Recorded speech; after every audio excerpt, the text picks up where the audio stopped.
Hello to everyone, I hope my voice is clear. Am I audible to all of you? Am I audible to all of you?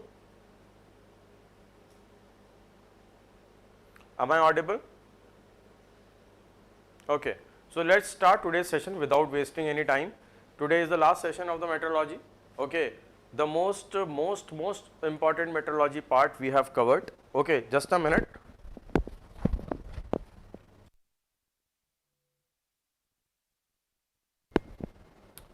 So the most important part of the metrology we have covered, right, in the last session. The most important part we have to cover. So there is if you talk about the metrology, sir, in which topic the question will become generally or mostly. So up to the gauge design part of the metrology is very important, right? Up to the gauge design part of the metrology is very important. The remaining portion which we are going to deal, okay, it is based on direct formula based, because in the remaining metrology I am going to discuss some miscellaneous metrology. I am going to discuss about some instrument, and about some instrument whether the question will be comes on the memory base, direct formula putting question will be there, right my dear student? It is clear. So let me start today's session. Now today I am going to discuss some special type of gauge, the special type of gauges. What I said to you, what I told to you, whatever the metrology today we are going to deal, okay, all are your instrument based, right? There is a one type of gauge which you call as a bore gauge, okay, which you call as a bore gauge. Now what bore gauge will do? Bore means what? Basically bore refers some hole and gauge refer what? An instrument which is going to be measure. So a bore gauge is a gauge which measure, basically a bore gauge is a gauge which measure the dimension of, okay, hole, right? So this is a gauge. Once you put the gauge inside the hole, then it will tell you the dimension of the hole. So this is called as a bore gauge, used for measuring bore of a different size, okay, ranging from a small to larger size.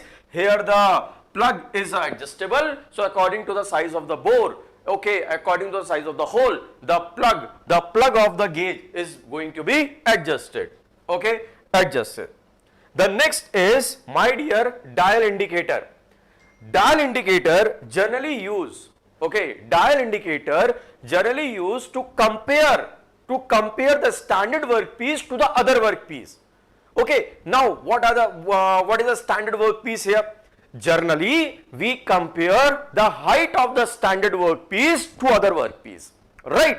Let's say my dear, here I am going to put a standard workpiece, and this is a standard workpiece and it has a standard height. Let's say it has a standard height, let's say, okay, h. Now you have to check 1000 unit of that similar type of workpiece, whether that 1000 unit have a similar height or little bit variation is there. Then how this dial indicator will be work? Now once I put a standard workpiece here, then what to do? What I do, I make the needle at 0. I set the needle at what? Needle at 0, my dear. Okay, I will set the needle at what? At the 0. Okay, here I place the standard workpiece. I am going to adjust the needle at 0. Basically dial indicator, the work based, the principle based in the dial indicator is what? It convert a linear displacement into a radial movement over a small range of movement for the plunger. This is a plunger, a small linear movement. If the plunger will do a very small linear movement, according to that the needle will do what? A deflection. Got it? So what to do? It is possible to use a dial indicator as a comparator, means here you can use this device as a comparator which can compare. What to compare? You have to compare a workpiece which is mounted in it, okay, a standard workpiece. Let's say it has a height h. Now there is a second workpiece. Now remove this workpiece here. Now put this workpiece here. This is a standard workpiece. Let's say this is a standard workpiece, and according to the standard workpiece I set the needle at 0. Now remove that standard workpiece Right, now remove that standard workpiece from here, then remove the standard workpiece here and put any other workpiece. My dear, it is, you know that the any other workpiece will not be exactly equal to the standard height. So whether the plunger will do motion in upward, whether the plunger will go in downward. Are you getting my point? Whether the plunger will go upward or downward. Beta, my dear, according to the plunger little bit displacement, according to the displacement of plunger little bit, what happened? What happened? A needle will do a deflection. In angular manner, a needle will do a deflection. So it convert a small linear displacement of plunger into angular displacement. Whether the needle will go in upward or downward. Now you said that this is the maximum upward deflection, okay, which you can afford. This is a minimum deflection of a needle which you can afford. My dear, if the needle will deflect in between the range, means your workpiece is okay. But if the needle crosses this ranges, upper deviation and lower deviation, then what means? What is the meaning? The meaning is simple, my dear. The meaning is simple. The workpiece is not in the range. Am I clear? So this is the dial indicator. Let's move. A thread measurement. A direct question will become in a thread measurement. Thread measurement is done by either a 2-wire method, either a 3-wire method. And there is nothing special in thread measurement method. Basically what to do? My dear, in thread measurement, we are going to put, okay, a small dia wire, okay, in between the thread, and the diameter I know, okay. Here I put, basically what I did, here I put a small dia wire, right, a small dia wire in between the threads. Now, you have to little bit press with the help of a spindle, not press, just you have to fix it. Now what to do? We are going to measure some dimension, right? This is what, my dear, this is, let's say, let me show you, this is what, this is, my dear, major diameter, that is capital D, major diameter, okay. This is what, this is the pitch of the thread, right? Now this is what, this is the pitch diameter. Sometime we called pitch diameter and sometime we called effective diameter, right? Effective diameter. Now this is what, this is an angle, thread angle alpha, Now the wire which you placed in between the thread, it has some standard dia and it has a dia equal to what? Small d, my dear. It has a dia small d, and W is the measurement basically over the spindle, over the wire, see, over the wire, that is W is a reading which we have taken by the device. Am I clear? Now there is a relation in between the measured value, in between the major diameter, okay, in between the pitch diameter, thread angle alpha and your wire diameter. What is the relation, my dear? The relation is very simple. W equal to, okay, I hope it is visible to you. W is what? The value which you measure over the wire, okay. W equal to dP. dP is what? Pitch diameter plus small d. Small d is what? Dia of the wire which you place in between the thread into 1 plus cosec alpha by 2. Alpha is what? Thread angle minus P by 2 into cot alpha by 2. Clear? P is what? Pitch of the thread. Right. You have to remember this relation. Sometime they directly ask. What they ask? They ask, dear student, they ask. What they ask? I will tell you what they ask. They ask, tell me about what? Tell me about the pitch diameter. Generally, this variable they ask in the question, right? All the data will be given, you have to put this value. And the second question which they ask from this topic is, tell me the good size of that wire. tell me the good size of that wire which you are placing in between the thread.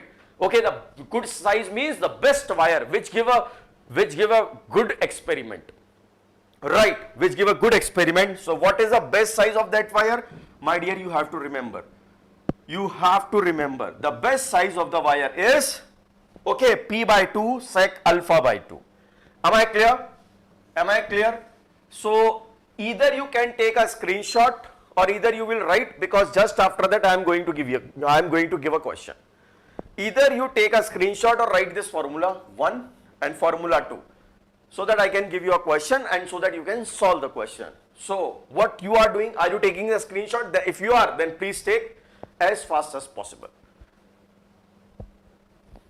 Please take, because today we have to cover lot of small topics.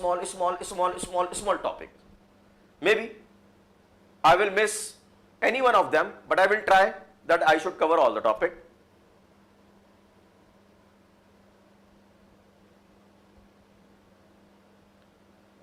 Yes, dear. Have you taken the screenshot? Shall I move? Shall I change the slide? Yes or no? Tell me, beta. Shall I change the slide? Yes or no? Okay. Now, this is a straightforward question, my dear. A straightforward question. Okay. A straightforward question. One thing please note that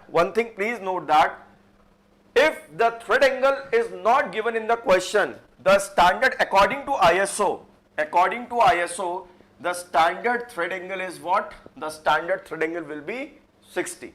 Okay, according to ISO, the standard thread angle is what? 60. If it is not given, take 60, right? Look, standard according to ISO, thread angle is what? 60. If it is not given in the question, then you can take it.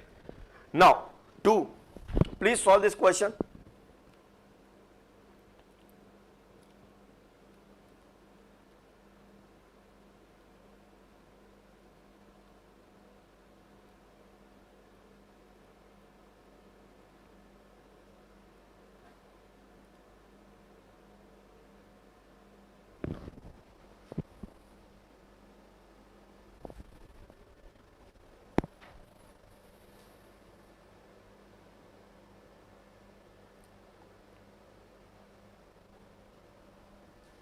Yes, tell me the answer. Straightforward question. The best wire size, you have to tell me.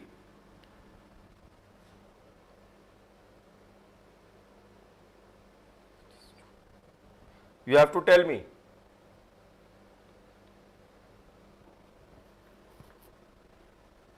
Yes, please.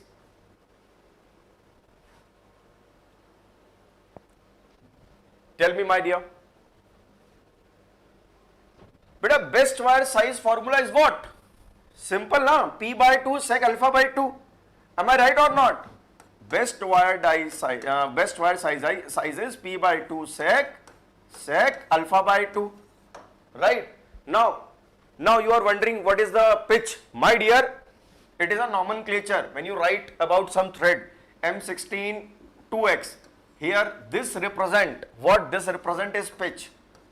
This represent pitch, right? This represent pitch. So directly put here, P is what? 2 by 2 sec alpha by 2. Alpha by alpha, as I told you, according to standard, according to ISO, alpha thread angle is 60. So 60 by 2, that is what? 30. So tell me the answer. Now tell me the answer. Hurry up, yaar. Make fast. Do fast.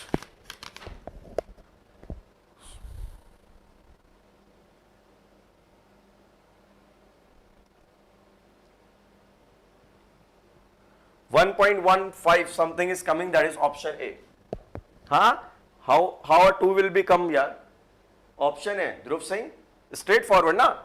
2 by 2 cancel, sec 30 is what? 1.155. Okay. Now, the next question is in front of you. See. A metric thread of pitch 2 mm. A thread angle is 60 degree. Inspected for a feature diameter using a 3-wire method. the diameter of the base size. You have to tell me the base size is what? Base size. Formula, straightforward formula you have to apply. And what is the formula? D, the best wire dia is P by 2, again sec alpha by 2. Alpha is 60.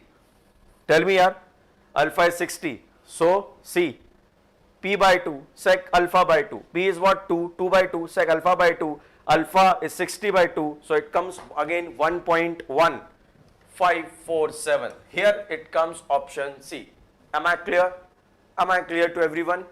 Am I clear? Here it comes option C. Now, you have to remember some instrument. Sometime, actually in a PI, generally question will become, in PI they will ask, what are the name of the instrument? What are the name of the instrument which are going to, what are the name of the instrument which are going to measure the pitch of the thread? And generally student ask me, believe me, generally in my offline classes, when I used to teach in offline classes or anywhere else, so generally student ask, sir, how we can measure the pitch of a thread? So for a knowledge purpose and or for exam point of view, you have to remember, my dear, you can measure the pitch of a thread by these three methods. There are three methods. Pitch measuring machine is there. I will show you the machine. This is a pitch measuring machine. Okay. Sorry, this is not, this is a tool maker microscope. There is a machine. Unfortunately, I haven't found the picture of pitch measuring machine. The second machine is tool maker microscope. This is a tool maker microscope in which I can measure the thread. And the third one, that is a screw pitch gauge. Gauges are there. Okay, where are the gauges? Yeah, these type of gauges are there, my dear. Screw pitch gauges. You know, it has some teeth. It has some standard teeth. According to ISO, it has some standard teeth. Once you place, just like in your comb, na, it look like your comb. Okay, it look like your comb. When you place this in the thread, then whatever the key, whatever the gauge will fit into the given thread, then see the value on that gauge. It gives you the thread, or it gives you the pitch of the thread. Am I clear? So please remember three names. What are the three names? Okay, look, it is a pitch maker machine, pitch measuring machine, first one, second one tool maker microscope, and third one is screw pitch gauge. So please remember these three names. Right. Now, sine bar. What sine bar do? What sine bar do? How a sine bar will be look like? How a sine bar will be look like? And you all know what sine bar do. It will measure the elevated, it will measure the what? Elevated angle. Yes or no? It will measure the elevated angle. That is a function of what? That is a function of, my dear, sine bar. Okay. Sine bar function is what? When a reference for a non-square angle is required, a sine bar can be used. Okay. Basically we go to the straightforward. Okay. Here basically what? Let me draw the sine bar for you people. Okay. I know all of you are know about the sine bar. Okay. All of you are know about the sine bar, but let me introduce the sine bar. My dear, this is a sine bar basically. Okay. Basically there is a bar which is placed on the roller. Which is placed on what? On the roller. This is a roller. Okay. Let me take a different color of the roller. Let me take a different color of the roller. Okay. This is a roller. Right. This is a roller. Now what to do? You have to place this sine bar. This is a roller of a standard diameter. This is a sine bar and it has a distance. It has a length. Let's say L. Let's say a length L. Okay. L length is there. And the length is from center to center of the roller. Right. Center to center of the roller. Am I clear? Now you are going to place on some elevated surfaces. Right. This is the elevated surfaces. Let's say. Okay. Let's say this is what? This is a flat, this is a horizontal surface, and there is an elevated surface, right? This is elevated surface. Now my dear, you have to find what? You find the inclination. You find the inclination, and this is what? Let's say L. Okay, let's say L. Now the formula is, the famous formula is H by L. And what is the H here? What is the H here? H is the height in between. H is the height basically from center to center. Please remember, either you have to take the height, okay, either you have to take the height from center to center, okay, either you take the height from center to center of the roller, or either you take the height from base of the roller. Means what? Either you take the height, from base to base, okay, from base to base, okay, either you take the height from center to center of the roller, that is also a H. Either you take a height from base of the roller to another base of the roller, it is also equal to H. Or either you will take from the top of the roller, but both the top will be compulsory for both the two roller. So here the inclination come, that is what? Sine theta equal to what? H by L. Generally student makes a mistake. A student generally makes a mistake in H and they will get a wrong answer. And you know it is a straightforward question. In the exam he will ask about the inclination, and you have to remember that what should H? Either H is from center to center distance of the roller, or from bottom to bottom distance of the roller, or from the top to top distance of the rollers. Am I clear? Am I clear? Is that doubt is clear? If that doubt is clear, now solve a question. This is your question. Okay, now I am going to give you a question. Now solve this question. Yes, this is a question, my dear. If you understand the concept, then please solve this question. If you understood the concept, then please solve this question. Yes. If you understood the concept, then please solve the question. Please hurry up. Make fast.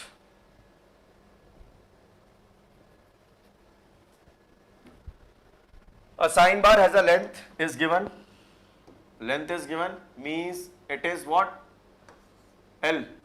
Each roller has a diameter is given during a taper measure component. The height from surface plate to the center of the roller is 100 mm. The calculated taper angle is, you have to find a angle A. Yes, very good Prasad, and very good Ashu also. Yes, the angle is what? Angle is 21.1. And those students who are facing a problem, actually what it is given in the question, basically there is a sine bar. Okay, now I am making a simple sine bar. Okay, again and again I am not making a very difficult sine bar, I am making a simple sine bar. Okay, this is a sine bar, this is a sine bar. Now what the question is saying? Question is saying there is a height. This is what? This is a horizontal surface. Now the question is saying there is a height from the surface to the center of the roller. Look, from the surface plate to the center of the roller. Basically he is giving that height. Okay, basically he is giving that height. Look, that height. Look, so he is giving that height, and that height is what? 100 mm, and the L is also given to you, right? Here the L is also given, center to center, that is L. L is what? 250. Now I told you either you take a distance from center to center, either you take from bottom to bottom. Okay, bottom to bottom of the roller. So I will take that H. This H is required, and the diameter of the roller is what? 20, and we know this height, this is what? Radius, and this is what, my dear? This is 10. So 100 minus 10. So here H comes what? H comes 90. So sine theta equal to H by L, that is 90 by 250. Right? 90 by 250, and your answer comes 21.1. Am I clear to you? Am I clear? Now let's move to the next slide. Now there is a slip gauges. Do you know about the slip gauges? Actually, what are the slip gauges, my dear? Slip gauges are rectangular flat surface, rectangular boxes. Okay, what is the slip gauges? They are rectangular box. Okay, let me show you. These are the slip gauges. See, these are the slip gauges. Now you will ask, Sir, what is the use of slip gauge? Why should I use a slip gauge? Maybe please recall in your metrology lab, generally slip gauges are used to make a height. Yes, my dear, suppose that in sine bar, if you are conducting an experiment, in sine bar, let's say I am taking an example. Let's say in a sine bar, okay, let's say in a sine bar, okay, let's say this is a sine bar, right, this is a sine bar, okay, now you are making a height, okay, now let's say you are making a height basically, you are making a height, okay, you are making a height, this is the roller of the sine bar, okay, this is a roller of the sine bar, let's say, now you are making a height for any purpose, I don't know which purpose, for some experiment. Now this height basically is what? My dear, these are the blocks. My dear, these are the blocks. Look, blocks. Look, blocks. These are the blocks. Blocks. So we are going to place the blocks. Okay. And these are what? These blocks are what, my dear? Sine bar. Now, why should I use sine bar here? I can use any ordinary block.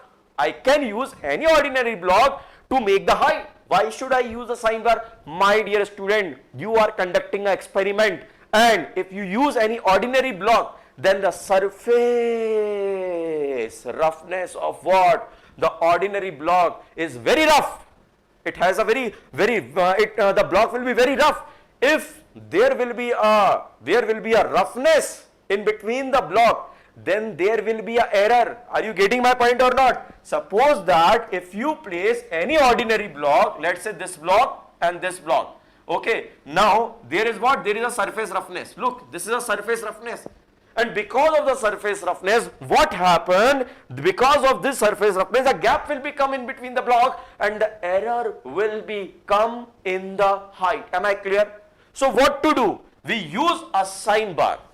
We use not a sine bar, sorry, it's a slip gauge. In a flow, I have written sine bar is this is a slip gauges.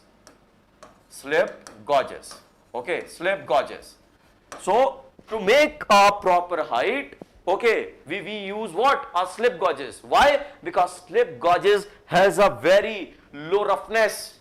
If it has a very low roughness, then the error in the height comes low. If the error comes low, then the experiment gives a good result. Got it? So we use the sine bar. So these are some standard.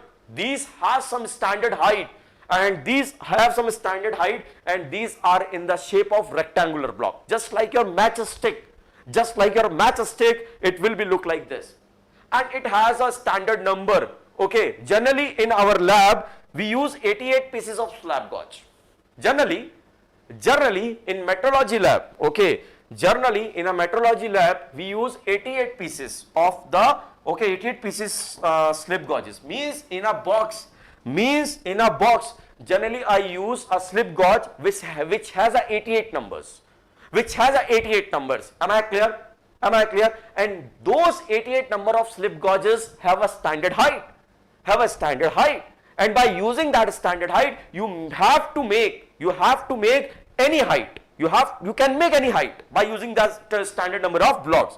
So my dear, in a box, the minimum height of the slip gauges, okay, is 1.0005. Please write down. Otherwise, because while solving the question, you will not able to. Okay, while solving the question, if you don't know the value, then you will not able to solve a question. Okay, and it has how many pieces? Only one. The next height of the slip gauge is 1.001. 1.001. Sir, any specific non-traditional machining process by which the slip gauges are precisely machined? All. ECM, electrochemical machining, okay. Generally we prefer electrochemical machining, right? Venkat, whatever your name, Venkat Subramaniam, a very lengthy name. ECM, electrochemical machining, because in electrochemical machining, material is removed in the atomic level, right? Now, Please remember whatever I am teaching right now. Please focus on this. Okay. Now the next height is 1.001. The next height is 1.001, and in this range you have to make an increment of 0.001. Means in this range, my dear, the next height of slip gauge is what? 1.002. In this range, the other next height is what? 1.003. The other height is what? 1.004, and it will go up to 1.009. So how many slip gauges are there? 9. Understand? How many slip gauges are there? 9.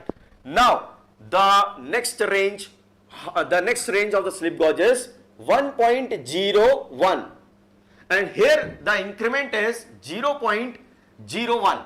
Here the increment is 0.01. Now, if you have to do an increment in 1.01, then what the next height comes of slip gauge in this range? The next height will be 1.02. Other one is 1.03. Okay, 1.02. Other height is in this range is 1.03. 1.04, 1.05, and it will go up to 1.49. So my dear, number of slip gauges are what? 49. Am I clear? Am I clear? My dear, the number of slip gauges are what? 49. Okay, now the next range is, here the minimum height which is possible is what? The minimum height of the slip gauge which is possible is what? 0.5. Okay, 0.5, and here the increment of height is 0.5, means the next height of the slip gauge will come. It has a height 1.00. Next one is 1.5. Okay, 1.5. The next one is 2.0. The next one is 2.5, and it will go up to 9.5. So how many slip gauges are there, my dear? 19 slip gauges are there. How many? 19 slip gauges are there. And the last range of the slip gauge, where the minimum height is 10 and the increment is 10, okay, means the next height of the slip gauge in this range is not 10, sorry, 20. The other one is 30, 40, and so on. It will go up to 40. It is the last height of the slip gauge. Okay, and how many slip gauges are there? 10. Am I clear to all of you? Am I clear to all of you? Yes or no? Am I clear to all of you? So please take a screenshot if you want, because after that I will going to solve a question so that you will understand the concept that how should we use the slip gauges, right? So please, if you take a screenshot, you can take so that I can move.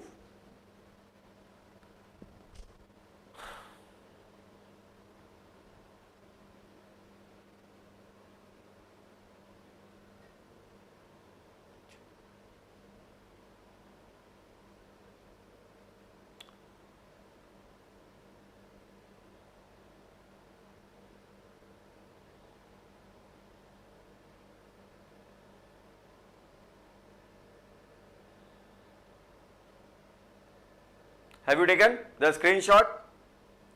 Have you taken the screenshot? Have you taken the screenshot, my dear? Have you taken the screenshot? Tell me yes or no. Sir, thank you, Ankit Bharadwaj, for your compliment that I teach very well, but daily I got one dislike. I mean, either a faculty is there, either I think a competitor is there. So daily he make a one dislike.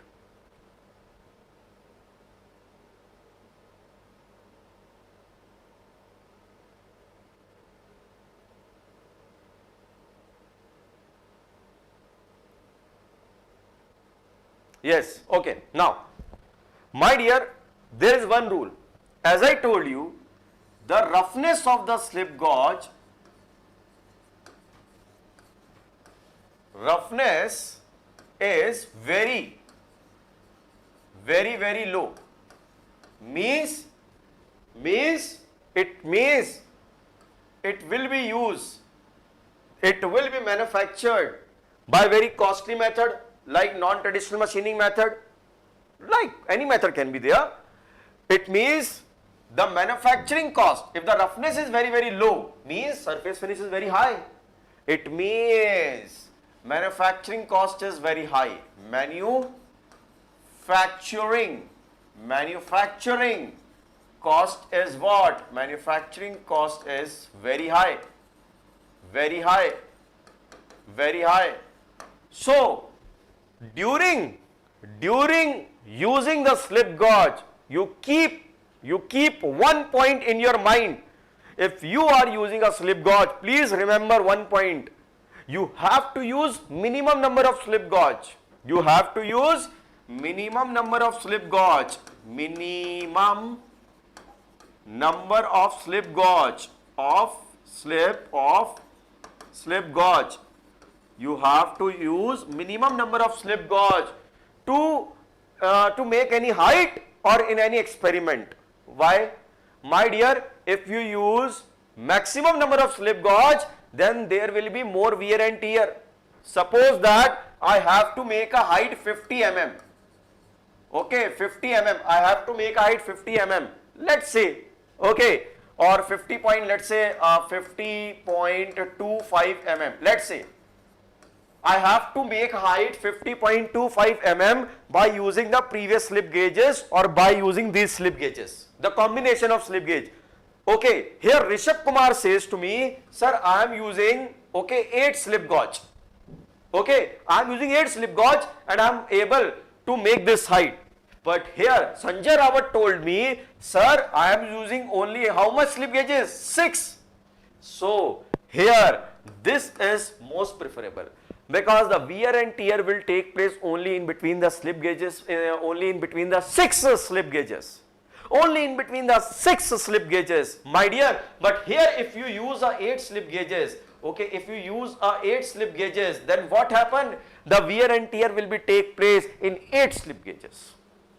Remember? Understood? Understood? Understood or not? Tell me. Arey Baba, tell me understood or not? Got it? So you have to use minimum number of slip gauges to make a any height. This is a very important point, right? Now, suppose that I am going to give you an example. I am going to solve a question so that you will understand. Okay, I am going to solve 2 questions. 2 is your homework. 3 and 4 is your homework. I am going to solve 2 questions, right? Look. So, suppose that you have to make that height, right? So, I am going to solve question number 1. So, solution first. Suppose that you have to make that height, that is 62.225. Okay, right? You have to make that height. Now, the golden rule is to find the minimum number of slip gauge. Minimum number of slip gauge. The golden rule is always select a slip gauge. Always select a slip gauge in such a manner so that the last digit will cancel. Last digit will cancel. And along with, if any digit is going to cancel by selecting a slip gauge, then take it.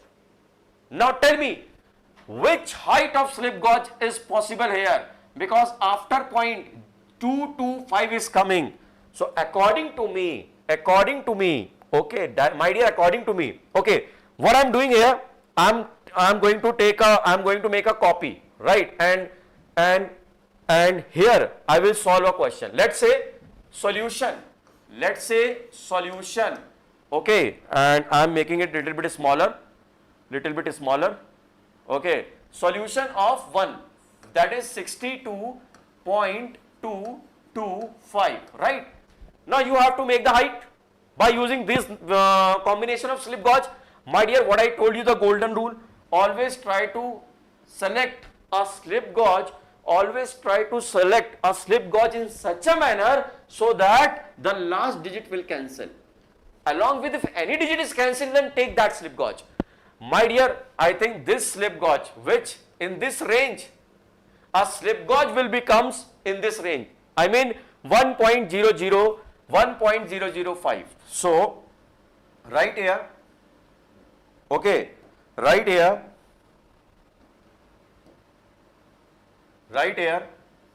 1.005. Now this is a slip gauge. This is a slip gauge which you select and you place there. Okay, and you place there. This is a slip gauge which you place there, and its height is what? 1.005. This is a first slip gauge. First, this is a first slip gauge. Now when you select this height, then what is the remaining height? My dear, what is the remaining height? Remaining height is what? Okay, here the remaining height is what? Sorry, here the remaining height is what? 61.22. Am I clear? Am I clear? You have selected that slip gauge, so the remaining height is 61.22.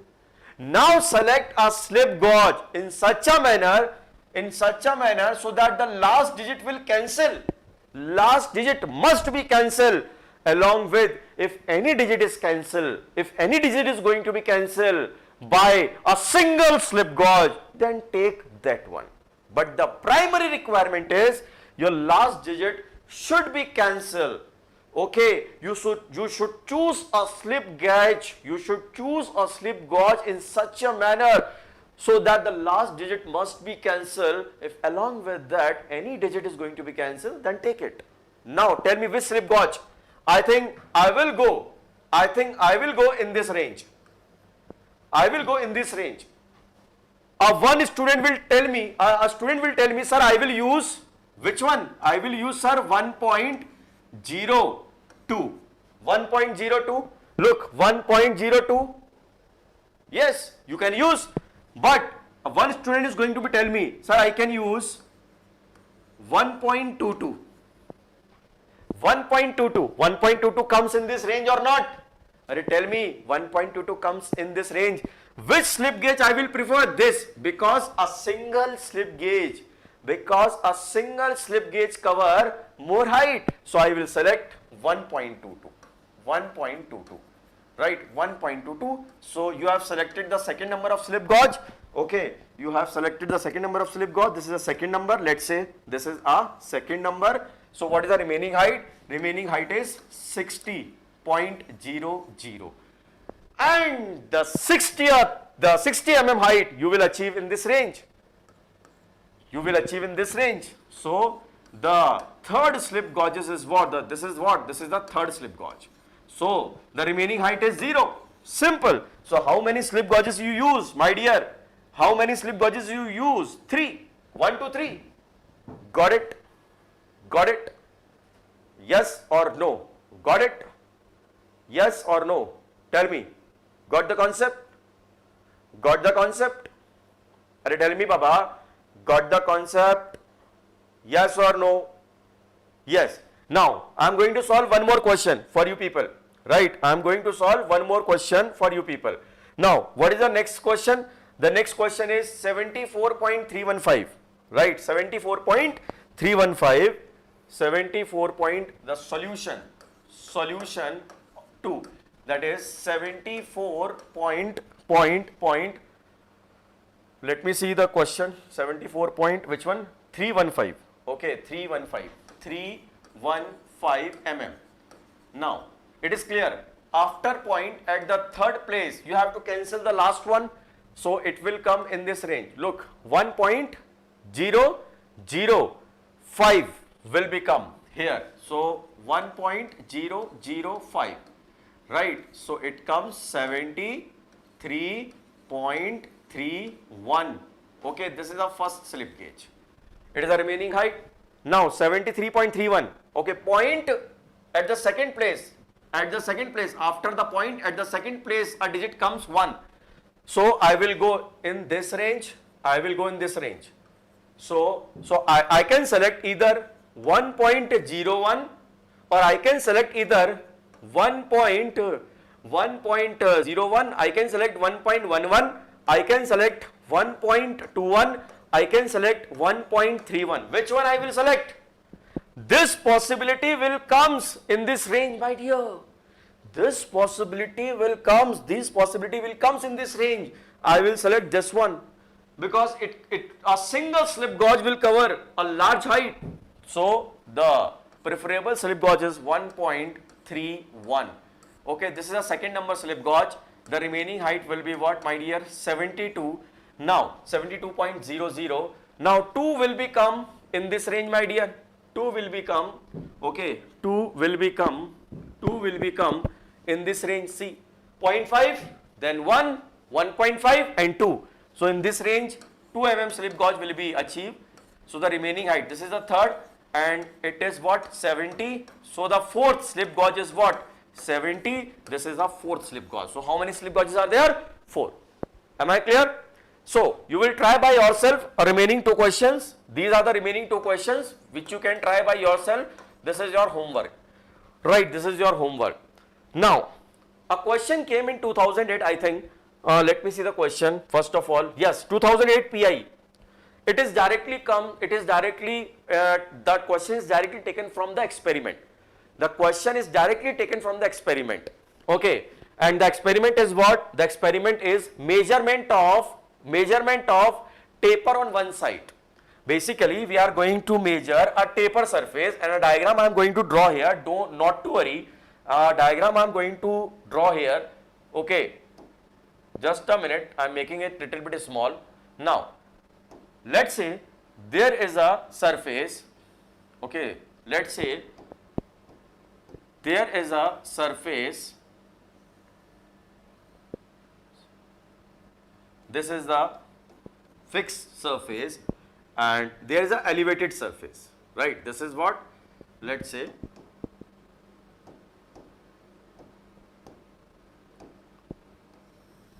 this is the elevated surface. Now, this is the inclined surface. Okay, this is the elevated. Let's say this is the elevation which we have to measure. This elevation which we have to what? Measure. So how can we find this elevated angle? Okay, how can we find this elevated angle? I am trying to draw this figure. So that elevation, that is a beta, we have to calculate. Now what to do here? What we are going to do? Actually, we are going to place 2 standard sphere. First of all, I am going to put, okay, let's say this is a fixed surface again. Okay, this is a fixed surface again, fixed surface. Now, you have to put a sphere of a standard size. Okay, you have to put a sphere of a standard size. First of all, this is a standard surface and it is touching here, right? It is touching here. Now, you have to put some slip gauges. Then what to do? You have to put some slip gauges. These are the slip gauges. Okay, these are the slip gauges, my dear. These are what? These are the slip gauges. These are the slip gauges, right? Now, with the you have to put another standard sphere. You have to put another standard sphere. Okay, another standard sphere. Oh, yes, it is making a little bit problem. Okay, I will draw by hand. You have to put another sphere of a standard size, my dear, of a standard size. It has a diameter, let's say D1, and it has a diameter, let's say D2, and the slip gauge height, my dear, and the slip gauge height, okay, let's say capital L. This is the height of slip gauge, capital L. So how can I find this elevated angle? If I know a standard sphere whose diameter is D1, I know the slip gauge height which is in between the sphere, that is capital L. I know the standard dia D2. Then how can I find the angle? There is a relation and it comes directly from the trigonometry, and there is no need for proof. Yeah, you are not in the primary class or you are not in the 11th 12th class, okay, which you have to prove. This is a standard result which you can use directly. Here 10 beta by 2 equal to D1 minus D2 by 2. Okay, let me see which is the diameter. Okay, this is basically D2. The larger one should be what? The larger one should be what?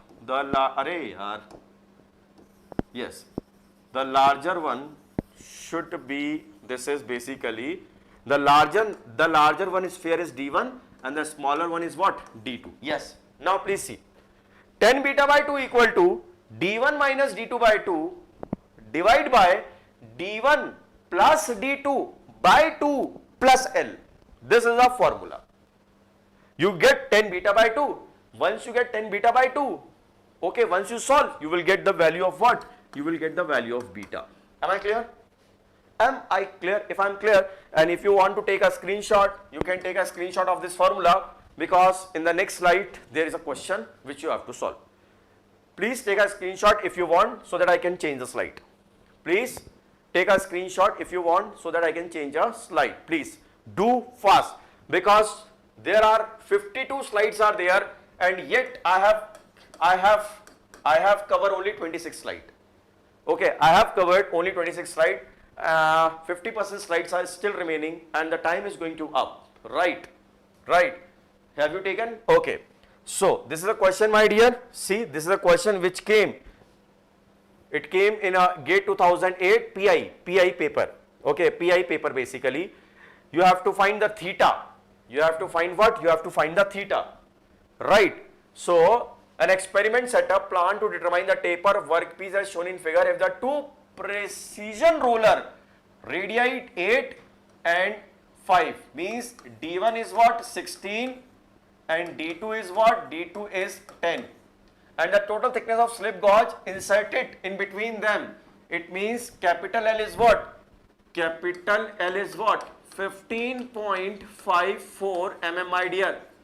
Right. So here the tan of beta by 2 or theta by 2, if theta is there, then theta by 2 is what? D1 minus D2 by 2 divided by D1 plus D2 by 2 plus capital L.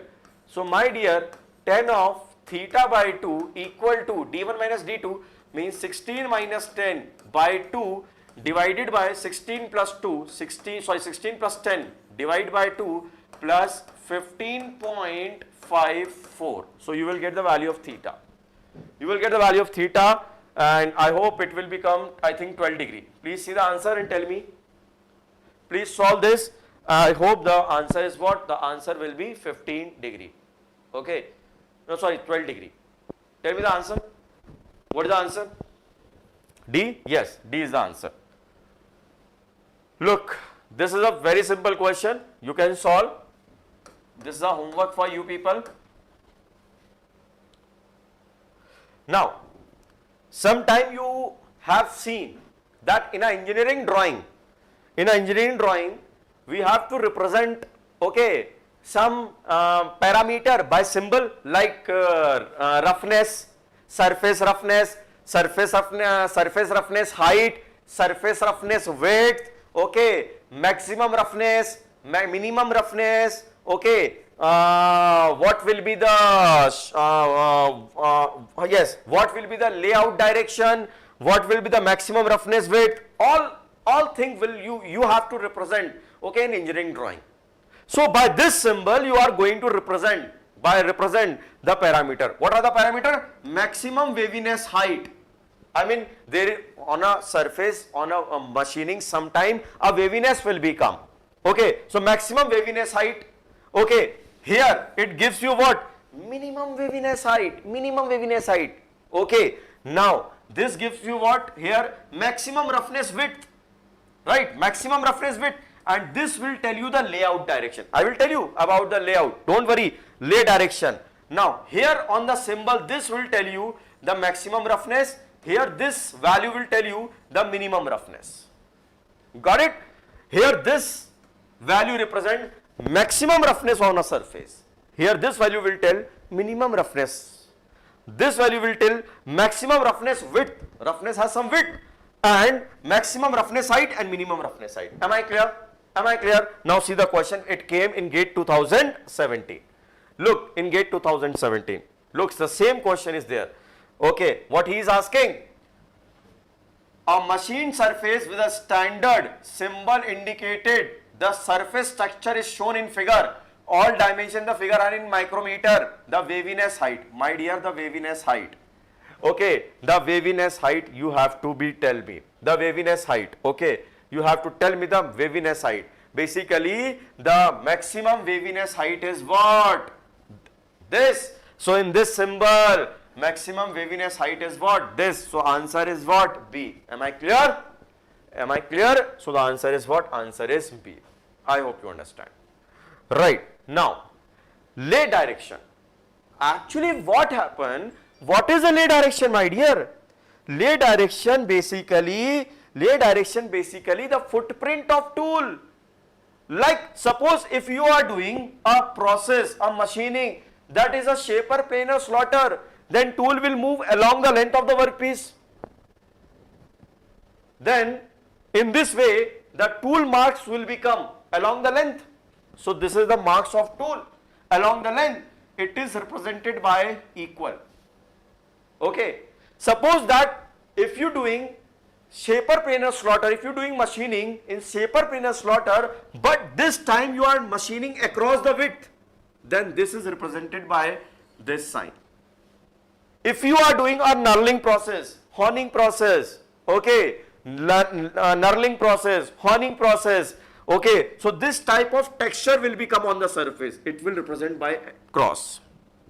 If you are doing grinding on a surface, my dear, if you are doing grinding on a surface, okay, then the texture will become in this manner. You have to write M. If you are doing a facing operation, my dear, facing operation, then this type of texture will become, across the workpiece. Okay, so you have to write C. And suppose that if you are moving your tool from center to periphery and periphery to center in a very complex path, let me explain you. Suppose that if you are moving a tool, okay, from center to periphery and periphery to center in a very complex path, center to periphery, periphery to center, center to periphery, periphery to center, center to periphery, periphery to center, center to periphery, periphery to center, center to periphery, periphery to center, center to periphery, periphery to center, center to periphery, periphery to center. Like that the tool is moving during machining operation. You can see a complex machining is going to be happen. My dear, it is represented by what? R. Why? R represent radially. Radially means tool is moving from center to periphery and periphery to center radially. Clear? Clear? Clear? Clear? So these lay directions are clear. Okay. So suppose that if a question comes, my dear, if a question comes, what this lay direction represents? So what is your answer? In the same question, if gate will ask a same question, let's say, and he will ask about the lay direction, then what is the lay direction? Lay direction is shaper, planer, slaughter along the width of the workpiece. Am I clear? Along the width of the workpiece. I hope everything is clear to you people. Now, the next is, there is some method by which we can find out the surface roughness, my dear. There are some methods by which we can find out the surface roughness, like central line average method, root mean square method, or maximum to peak to valley roughness method. Now you have to just remember the formula. That is a maximum average roughness method. It is an average roughness method. According to arithmetical average roughness method, the average roughness is roughness height in mod. You have to do a summation height of roughness from the reference line in mod, because roughness will come from the reference line in upward direction and from the reference line in downward direction. So you have to take a mod and divide by how many observation you have taken, divide that observation. Okay, that's it. The next method is, my dear, root mean square method. By this method you can find the roughness of a surface. This is simple. Instead of mod you have to do what? Square. Instead of mod you have to square. Okay, you have to square, my dear. You have to square and do a summation sign.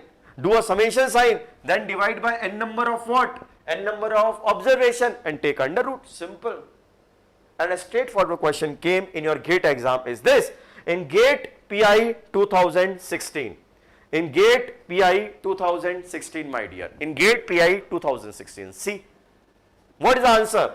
The roughness profile of a surface. The roughness profile of a surface is depreciated below.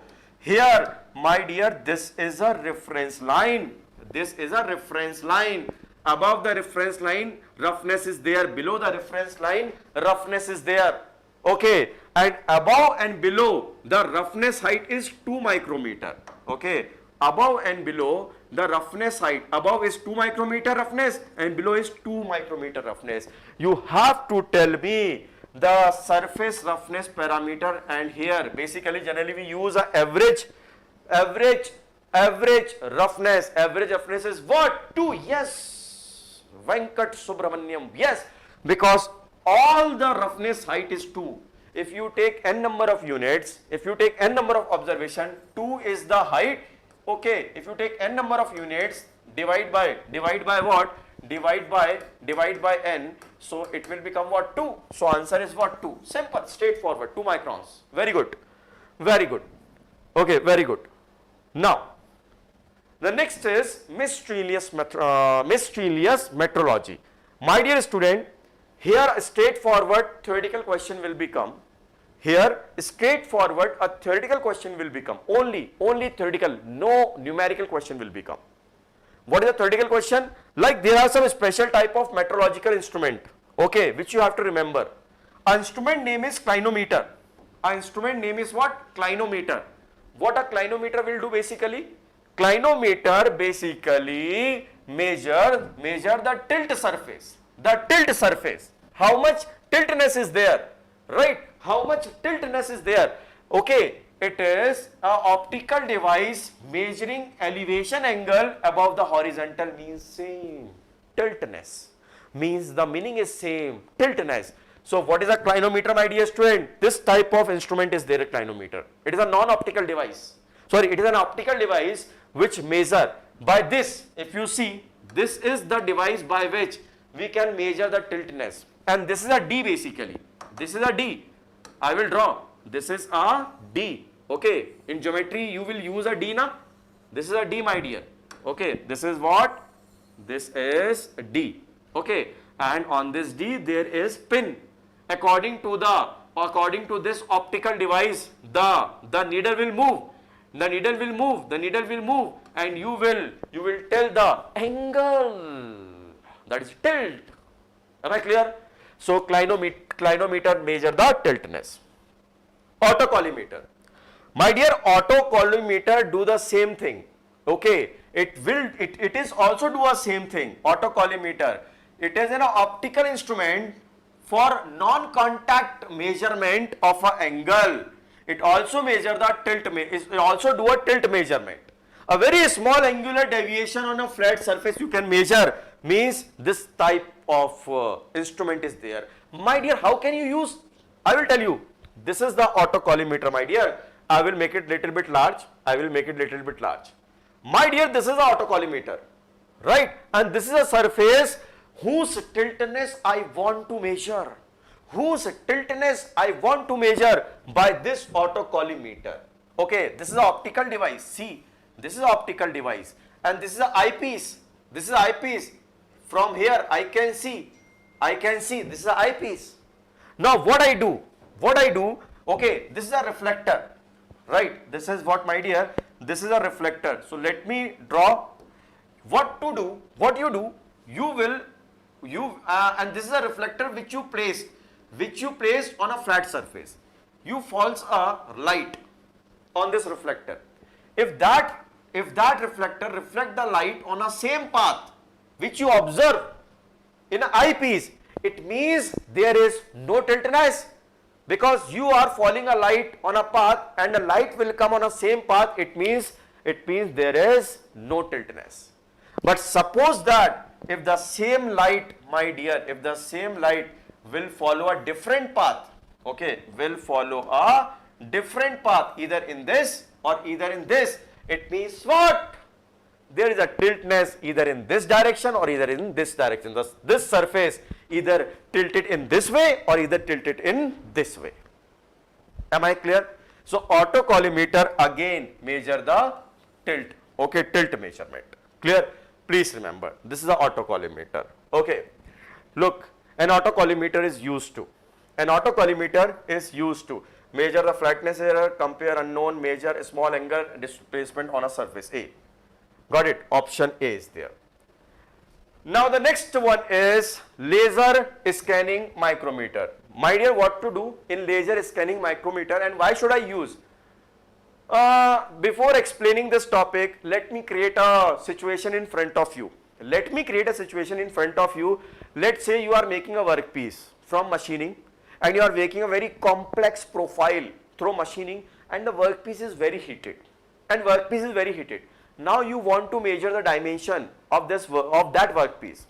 Now you want to measure a workpiece, okay, which is very hot after the machining. What to do? Beta, you have to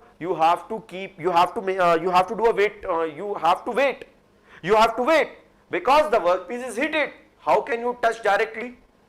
Okay, how can you make a proper measurement? So you have to wait. Once it cool down, then you have to take the measurement. Beta, it will take a lot of time. So we generated one method, and that method is what? Laser scanning micrometer. What is the method? My dear, suppose that this workpiece or either this workpiece, right, is produced through any process, okay, and now it is heated. You cannot touch it directly. So what to do? What I do? My dear, I will bring that workpiece in front of laser beam. So what is there? Laser. Basically this workpiece will cover the laser. This workpiece will cover the laser beam, okay, according to the dimension of the workpiece. Whatever be the dimension of the workpiece, that dimension will cover the laser, and there will be a screen. My dear, there will be what? There will be a screen, and on the screen the laser will fall. Look, the laser will fall. Now my dear, now see here. Basically this is a laser. Okay, this is a beam of laser. Which fall on a screen. Okay, which falls on what? On a screen. Am I clear? This falls on a screen. Now, my dear, here you can see this surface on a screen is what? Empty. This surface of the screen is empty. So directly you know the dimension of the workpiece without touching that workpiece and without wasting any time, right? The next instrument which we use is macleod gauge. My dear, macleod gauge. Macleod gauge is used in the purpose of to measure the vacuum. Suppose in your experiment or in your any process you created a vacuum. In any method of manufacturing, you created a vacuum. Then is that a sufficient vacuum is there or not? For that we use which one? Macleod gauge. To measure the sufficient vacuum in that place, we measure a macleod gauge. Simple. Right. The next one is planimeter. What a planimeter will do? My dear, it will look like your drafter which you use in your first year. Remember, a drafter for engineering drawing. Tell me yes or no. It will be look like your drafter which you use in your first year. In your first year of the engineering. Okay, you are going to fix one end. Basically in drafter, what to do? You are going to fix one end of the drafter and you move the other end of the drafter throughout the drawing sheet. Yes. Planimeter works in that similar fashion. Planimeter, basically one end of the planimeter I am going to fix and the other end I will to move on that plane. I will to move on that plane. From where I have to measure the surface area. From where I have to measure the surface area. So basically, Clinometer tells me about the surface area of a plane surface. Right? Surface area of the plane surface. Am I clear? So this is a Clinometer, and the last, second last is LVDT. The last one, sorry. The last method is, my dear, LVDT. Okay, LVDT. What is the full form of LVDT? LVDT, my dear, LVDT is linear variable differential transformer. LVDT is linear variable differential transformer. What is that?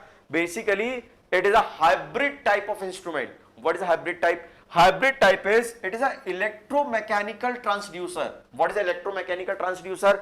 My dear, this type of transducer will detect a very small mechanical displacement which you cannot observe from your naked eyes. Okay, suppose that in any machining, if little bit 0.001 mm displacement is there and you cannot observe that much displacement in that process, then I will attach LVDT. What the LVDT will do? My dear, LVDT will convert the mechanical displacement into electrical signal.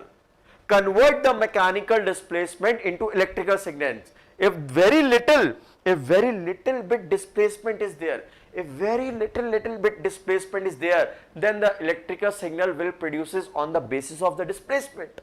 Right? On the basis of displacement. So LVDT is linear variable differential transformer. It is an electromechanical transducer that can convert the rectilinear motion, means a linear motion on an object to which it is coupled mechanically into a corresponding electrical signal. Right? Corresponding electrical signal. Am I clear? And the last one is RVDT. RVDT. Okay, the last one is RVDT. The full name of RVDT is rotatory variable differential transformer. What is that? Rotatory variable differential transformer. What it do? My dear, suppose that there is a shaft. It is a shaft. Now if I am going to rotate by 0.01 degree, I have rotated 0.01 degree. Do you observe? Do you observe? I rotate the shaft by 0.01 degree. No. By naked eye, you cannot observe. By naked eye, you cannot observe the little bit angular displacement, the little bit angular, angular rotation or angular displacement. You cannot observe through naked eye. So what to do? I will attach that instrument. What that attachment will do? My dear, this type of transducer measure the angular displacement. If very little angular displacement will occur, then it will produce electrical signal by which I can know, by which I can find out how much angular displacement will there. So it's a type of electrical transformer used for measuring angular displacement. So this is all about for your metrology. So we have finished yet. Okay, we have finished here. Or tomorrow I will start your material science. Right? Okay. So I hope you understand the thing. Look, the question. Maybe you are worried about the question, sir, which type of questions will become? See, pitot, pilot tube, macrolide gauge, Clinometer, LVDT. Look, LVDT is what? Linear variable displacement. So area, vacuum, flow velocity, RPM. LVDT is a displacement 2. LVDT is 2. Clinometer is what? Area. Clinometer is area 6. Macrolide gauge is what? Vacuum. Vacuum, that is 4. So B4 C6. B4 C6 D2. Look, this is a combination, and only one combination is possible, that is B. Venkatesh, what is your name? Venkatesh Subramaniam. It is good that your favorite subject is material science, but my dear, in GATE from material science only 1 or 2 mark question will become. So please select other subject. Please select other subject. Okay, because from material science only in GATE 1 or 2 mark question will become, and only according to that I will teach. According to the weightage of the question which comes in your gate now, according to that I will teach in the class in not very detail. Am I clear? So okay, thank you for watching. I hope you understand all the thing. Okay, so tomorrow I am going to start material science, and thank you for watching once again. Bye.